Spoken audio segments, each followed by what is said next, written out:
ये कहानी है एक ऐसी औरत की जो 9 महीने की प्रेग्नेंट है और एक अंधेरे ठंडे लोहे के शिपिंग कंटेनर में समुंदर के बीचों बीच अकेली फंसी हुई है। उसके पास न खाना है न पीने का साफ पानी और कंटेनर में धीरे धीरे समुंदर का पानी भर रहा है। कोई मदद नहीं आने वाली और सबसे बड़ा शौक, डिलीवरी का वक्त आ चुका है। एक ऐसी जगह जहां जिंदा बचने का चांस एग्जैक्टली 0% है। वहाँ एक माँ अपने होने वाले बच्चे को बचाने के लिए किस हद तक जा सकती है। आज की ये स्टोरी आपके रोंगटे खड़े कर देगी और आपको आखिरी सेकंड तक स्क्रीन से चिपके रहने पर मजबूर कर देगी। दोस्तों चलिए शुरू करते हैं सर्वाइवल और माँ की ममता की सबसे एक्सट्रीम स्टोरी को। कहानी की शुरुआत होती है एक ऐसे फ्यूचर से जहाँ दुनिया में बेसिक रिसोर्सेज जैसे खाना और पानी लगभग ख़त्म हो चुके हैं।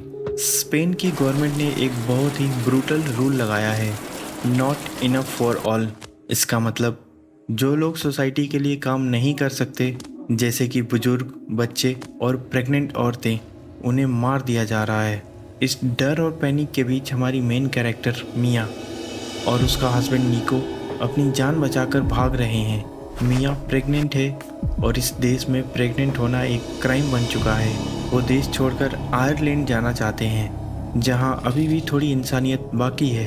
वो एक स्मगलर को अपने सारे पैसे और अपनी आखिरी अंगूठी दे देते हैं, बस इस उम्मीद में कि वो उन्हें किसी तरह एक शिपिंग कंटेनर में छुपाकर सेफली देश के बाहर निकाल देगा। लेकिन उन्हें बिल्कुल आइडिया नहीं था कि उनका ये सफ़र एक मौत के रास्ते पर ले जाने वाला है।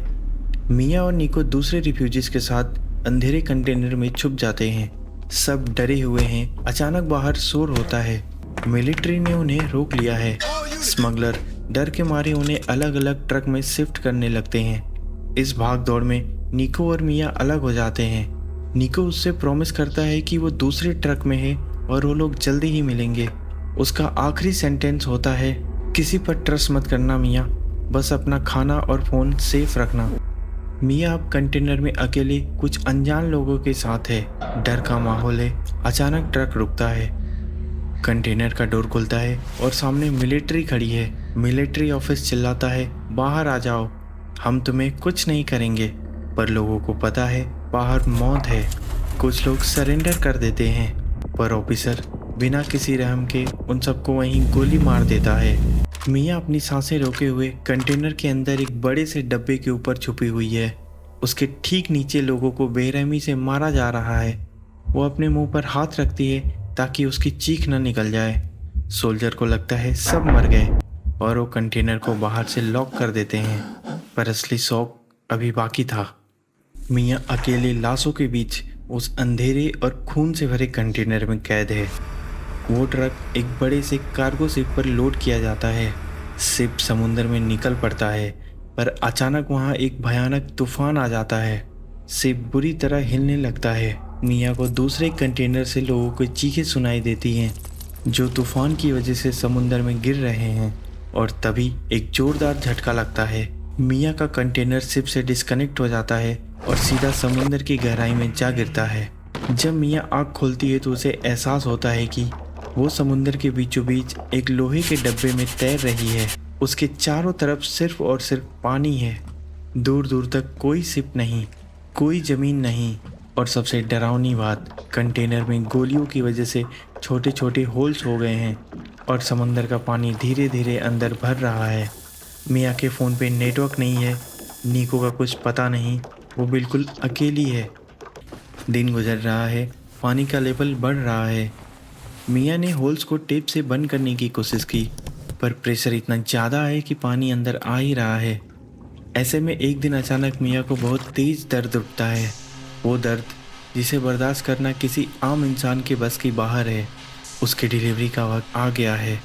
एक औरत जो कई दिनों से भूखी प्यासी है, आधी पानी में डूबी हुई है, किसी दवाई किसी डॉक्टर के बिना, एक मेटल के कोल्ड डब्बे में अकेले एक बच्ची को जन्म दे रही है। दर्द से चीखती मिया आखिरी जोर लगाती है और इस घोर अंधेरे में एक छोटी सी बच्ची की रोने की आवाज़ गूंज उठती है।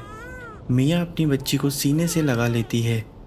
उसका नाम रखती है नोआ, पर यह खुशी चंद सेकंड की है, क्योंकि अब उसे सिर्फ अपनी नहीं अपनी नवजात बच्ची की भी जान बचानी है, जिसे वो ना ठीक से धो सकती है, ना ही उसे गर्म रख सकती है। लेकिन एक माँ जब अपने पे आती है तो मौत को भी हरा सकती है। अब सर्वाइवल मोड ऑन हो चुका है। कंटेनर में कुछ टॉप वेयर के डब्बे और थोड़ा सामान था। मियाँ उन डब्बों का यूज करके बारिश का साफ पानी को बचाती है, पर उसके पास खाने को कुछ नहीं है। अगर वो खाएगी नहीं तो बच्ची को दूध कैसे पिलाएगी। बच्ची भूख से रोने लगती है। हर 1-2 मिनट में नया ट्विस्ट उसकी उम्मीद तोड़ देता है। पानी रोज बढ़ रहा है। मियाँ को अब कंटेनर के ऊपर वाले हिस्से में रस्सी से एक छोटा सा बेड बनाना पड़ता है ताकि नोआ पानी से दूर रहे। वो कंटेनर के छत में एक होल करती है ताकि बाहर की दुनिया देख सके। फिर वो एयरफोन के वायर से एक फिशिंग नेट बनाती है और समुंदर से मछलियाँ पकड़कर उन्हें कच्चा खाकर जिंदा रहती है। बीच बीच में मियाँ को हेलोसिनेशन होते हैं। उसे अपनी बड़ी बेटी उमा दिखाई देती है। उमा को गवर्नमेंट ने उससे छीन लिया था और मार दिया था, जिसका ब्लेम मियाँ खुद पर डालती है। वो खुद से कहती है, मैंने उमा को खो दिया पर मैं नोआ को कुछ नहीं होने दूंगी। 12 दिन बीत चुके हैं। अचानक जो किसी ने एक्सपेक्ट नहीं किया था वो होता है। मियाँ के फ़ोन में थोड़ा सा नेटवर्क आता है और स्क्रीन फ्लैश होती है। कॉल निको का था। मियाँ की खुशी का ठिकाना नहीं रहता। वो रोने लगती है और कहती है, निको मैं यहाँ हूँ। मेरी कंटेनर समुंदर में गिर गई थी और सुनो, हमारी एक प्यारी सी बेटी हुई है, नोआ। पर दूसरी तरफ से निको की आवाज़ कांप रही थी। वो रोता हुआ कहता है, मियाँ मेरी जान, मैं तुम्हें बचाने नहीं आ सकता, मुझे माफ़ कर देना। मियाँ घबरा जाती है। निको बताता है कि वो एक बोट पर आ रहा था पर मिलिट्री ने उसे पकड़ लिया और उसे गोली मार दी। उसका बहुत खून बह चुका है और वो अपनी आखिरी सांसें गिन रहा है। निको आखिरी बात अपनी बेटी की आवाज़ सुनता है और उसे एक बात कहता है, नोआ मेरी प्रिंसेस, जब भी ज़िंदगी में डर लगे ना तो अपनी आंखें बंद करना और अपनी माँ के सीने से लग जाना। वो दुनिया की सबसे सेफ जगह है। निको मियाँ से कहता है कि उसने प्रॉमिस किया था कि वो लड़ेगा और वो लड़ा।